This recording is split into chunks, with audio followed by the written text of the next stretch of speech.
बिस्मिल्लाहिर्रहमानिर्रहीम।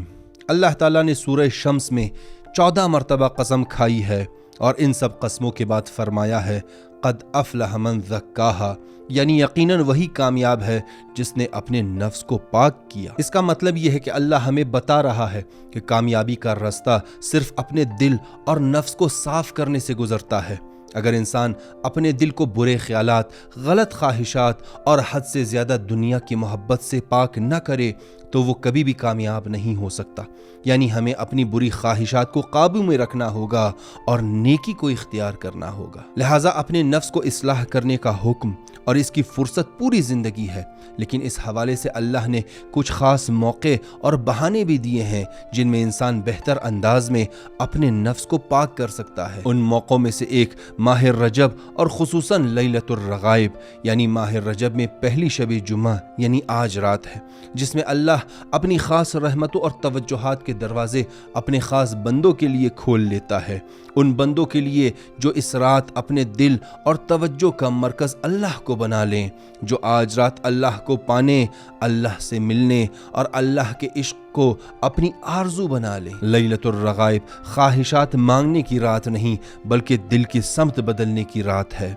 ये रात आरजुओं की नहीं, अल्लाह की तरफ रग़बत बढ़ाने की रात है। आज रात दिल दुनिया से हटाकर रब की तरफ झुकाने की रात है।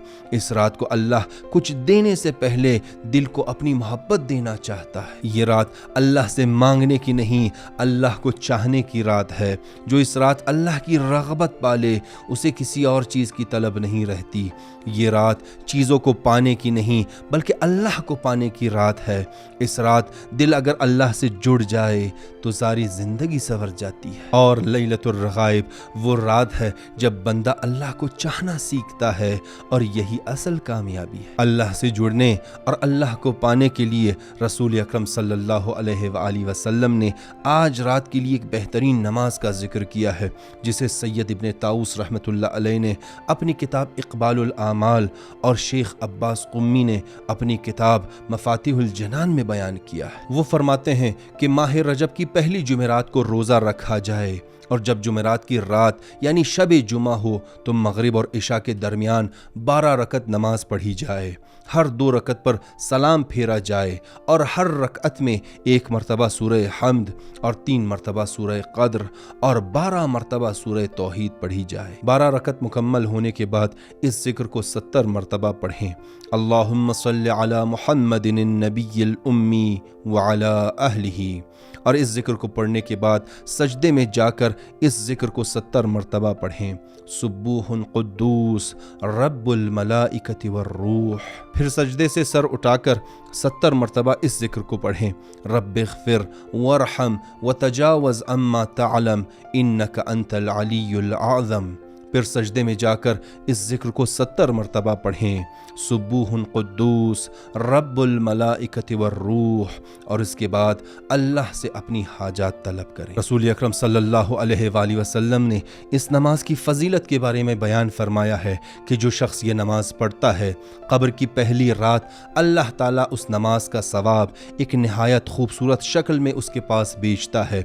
उसका चेहरा रोशन होता है, वो खुश अखलाक होता है और उसकी बातों में एक अजीब मिठास होती है। वो आकर उस मैयत से कहता है, ऐ मेरे महबूब खुश हो जाओ, तुम हर खौफ और हर सख्ती से बचा लिए गए हो। मैयत हैरत से पूछता है, तुम कौन हो? अल्लाह की कसम मैंने तुमसे ज़्यादा खूबसूरत चेहरा नहीं देखा, तुमसे ज़्यादा प्यारी बातें नहीं सुनी और तुमसे बेहतर खुशबू नहीं सूंघी। वो खूबसूरत सूरत जवाब देती है, मैं उस नमाज का सवाब हूँ जो तुमने लैलतुर रगाइब में फ़लाँ साल में पढ़ी थी। फिर वो कहती है, आज मैं तुम्हारे पास इसलिए आई हूँ कि तुम्हारा हक़ अदा करूँ, तुम्हारी तन्हाई में तुम्हारी मददगार बनूँ और कब्र की वहशत को तुमसे दूर करूँ। और जब क़यामत कायम होगी और सूर फूंका जाएगा तो मैं तुम पर साया बनकर खड़ी रहूंगी। अल्लाह अकबर, किस कदर खूबसूरत और बाफजीलत नमाज है कि इस 12 रकत नमाज को तवज्जो और आदाब के साथ पढ़ने से इंसान अपनी कब्र की तन्हाई को दूर करता है और अपने बरज़ख और आखिरत के सफ़र के लिए एक बेहतरीन दोस्त का बंदोबस्त करता है। वीडियो के आखिर में इस सवाल का जवाब देना बहुत ज़रूरी है कि जिसके बारे में अक्सर लोग सवाल करते हैं कि कैसे मुमकिन है कि ख़ास वक्त में एक छोटे से अमल के ज़रिए अल्लाह इंसान के गुनाहों को माफ़ कर दे। इस सवाल के जवाब को समझने के लिए एक मिसाल अर्ज है। कहते हैं एक बहुत बड़ा ज़मींदार था जिसके बहुत से लोगों पर कर्ज थे और वो कर्ज लेने में बहुत सख्त था। एक दिन उसने ऐलान किया कि फ़ुला वक्त में मैं अपने दफ्तर में बैठूंगा, जो भी आएगा और अपना कर्ज नामा लाएगा मैं उसका कर्ज मुआफ़ कर दूंगा। बहुत से लोगों ने ये बात सुनी लेकिन कहा कि ये सिर्फ मजाक है, वो हमें आजमा रहा है। लेकिन एक गरीब देहाती जिस पर बहुत ज़्यादा कर्ज था बोला, मैंने इस आदमी को कभी झूठ बोलते नहीं देखा, मैं ज़रूर जाऊंगा।